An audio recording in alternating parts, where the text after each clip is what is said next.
Sagon mong duha, padaplin sa naan akong puntil, naan akong panudlanan sa simbahan. Hello mga bay! Welcome to our channel, Ay Sombingay!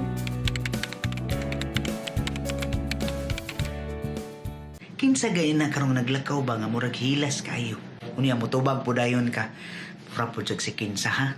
Mura po siya kung sa'y natabang niya. Ako, hilom-hilom ramang gani ko. Dako kay kong natabang. Ilabi na diya sa simbahan. Ilabi na diya sa katilimban nga mas nanginahanglan.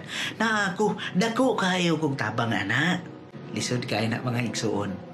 Kana bitong magkwinta na ta. Tungod kay dako kay tag natabang. Or kana bitong atong tan-aw atong kaugalingon nga mas daghan pa mangkog na buhat. Mas daghan pa mangkog na himo. Lisod kay na bay because we have this tendency to fall into the doctrine of Pelagianism. Unsa man ang Pelagianism? Kana bitawng sige na tag pangwinta nga ako. Daghan kay kog nga nabuhat. Ako mao'y labaw sa tanan busa, angayan kong mosakas langit, angayan kong makaangkon sa gingharian sa langit. Kay tungod kay ako lagi. Mga igsuon, mga bay, kasagaran nato, kitang tanan, naagoy nana.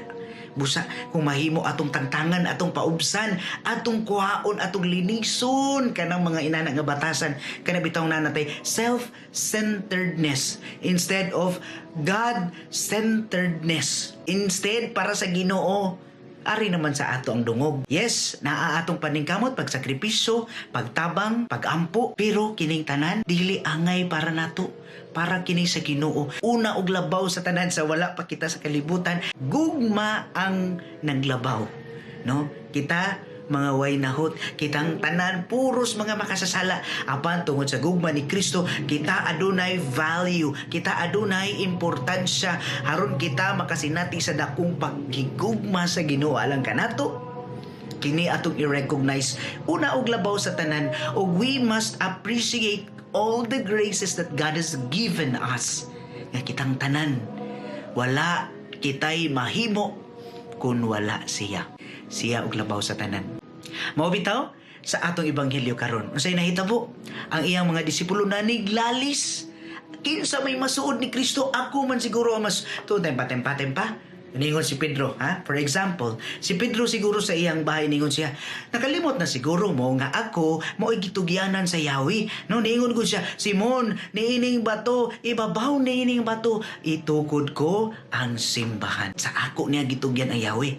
Ingon si Juan, wait, tempa, murag na sayop kada. Dili man na nagpasabot nga ikaw gitugyanan si Yahweh, administrator sa simbahan, ikaw mao'y gitugyanan niya na wala na nagpasabot nga ikaw ang mas pinangga niya. Ako, the most beloved disciple.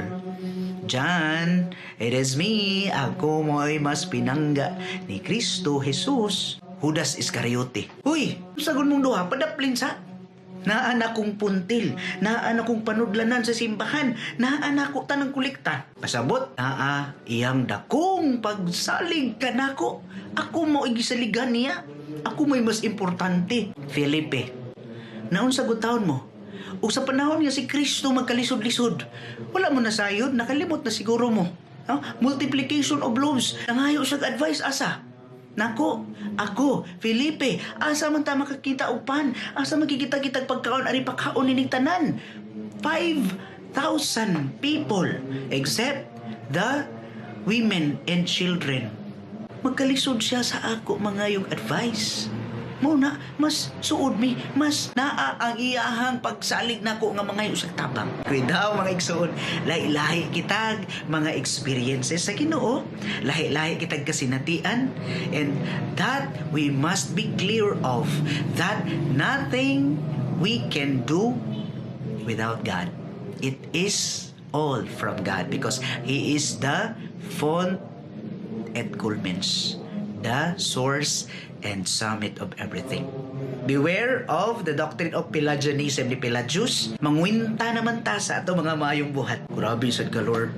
Inaani ba ya ko, Lord? Nagampo biya ko rosaryo, taga-adlaw, kapil ako magampo, magbalik-balik, Ginoo. Sa simbahan, magluhod pa ko nga magampo, padulong sa altar. Grabe ka, Lord, ha? Nag-serve ba ya ko sa simbahan kanunay? Grabe, Lord, nagtabang pagyud ko sa simbahan, nagtabang sa akong mga kaigsuonan sa mga kapus, o kini Lord, unya nga nung inani naman noong ko. Mga igsuon, magbantay kita ni anak. sama sa mensahe niya sa mga disipulo niya nga nahitabo nga naglalis gayon sila kay sila ang mas maayo, sila ang masuod ni Kristo.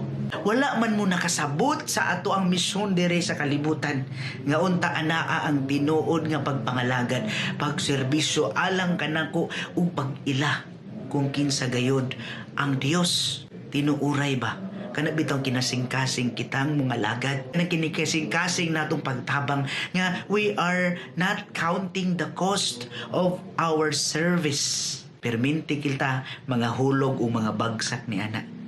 Mga igsuon bantayan nato ang atong kaugalingon.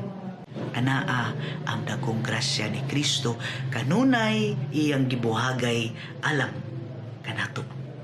Atong dawaton ug atong sination nga siya kanunay naghatag ni ining tanan sa matag adlaw na atong kinabuhi. Hinaot nakasimba na ka karong adlaw. Ang Dios manalangin ka natong tanan sa ngalan sa Mahal ug sa Anak ug sa Espiritu Santo. Amen.